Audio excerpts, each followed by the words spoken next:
The high art of being human. No robes, no pulpits, no cheap talk of sin and salvation, just an iron code of honor, decency, and truth. You see, the lady and the gentleman do not kneel. They stand.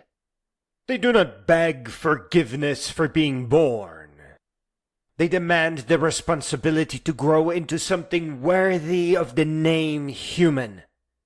They seek not a heaven after death, but greatness in life. They are not polite cowards. They are courageous civilizers. We are told by televangelists, by desperate men in robes, and by the intellectually lazy or mentally sedated, that without religion morality would collapse. But it is precisely religion that has collapsed morality into obedience. It has taken the infinitely complex human spirit and caged it in superstition, in shame, and in squalor.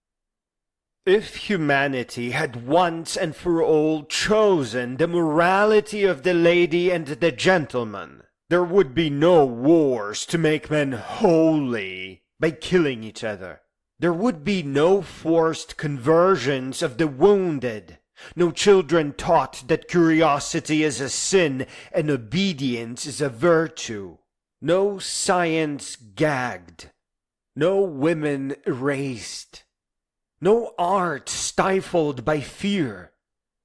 And yes, no need to outsource compassion to missionary industrial complexes propped up by the sobbing dollar of guilt. The morality of the gentleman is not dogma. It is reason married to courage.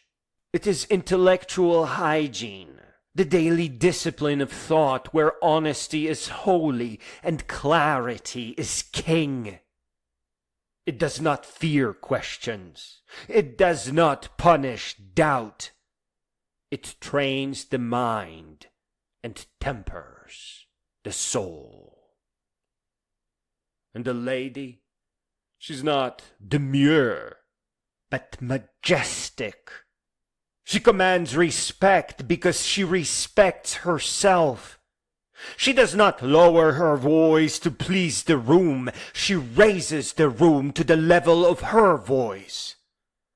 Religions, every one, have killed in the name of heaven and spared nothing on earth. 100 million dead in the wake of Christianity alone. For what?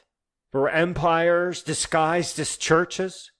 For inquisitions where scientists burned and women drowned, accused of being yet another imaginary creature? While man who lit the fires quoted scripture? And yet, we still send our addicts, our poor, our lost into their arms? What does that say about us? And where has our secular charity gone? Why have we abandoned it to these institutions who abhor the very progress that lifted civilization from darkness? We send our students to college, and they leave with debt, rape statistics, and degrees in numbness. We give our youth medication instead of philosophy. We teach them how to scroll, not how to live. And we wonder why the world feels like it's tearing at the seams. We no longer expect greatness of one another. That is the deepest tragedy. We have confused compassion with cowardice, equality with mediocrity, tolerance with moral illiteracy. But the lady and the gentleman expect greatness. Not the petty pride of ego, but the glory of growth. The real deal. The kind that puts genius to work. The kind that feeds the world without needing a sermon. That honors every child as a budding philosopher, not a sinner in diapers.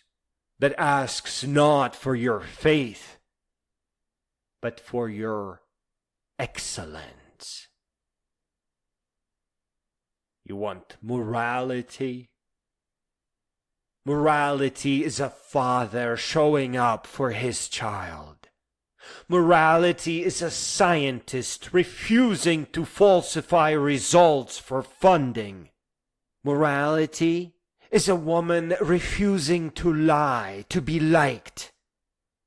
Morality is the courage to call evil by its name, even when it wears a cross.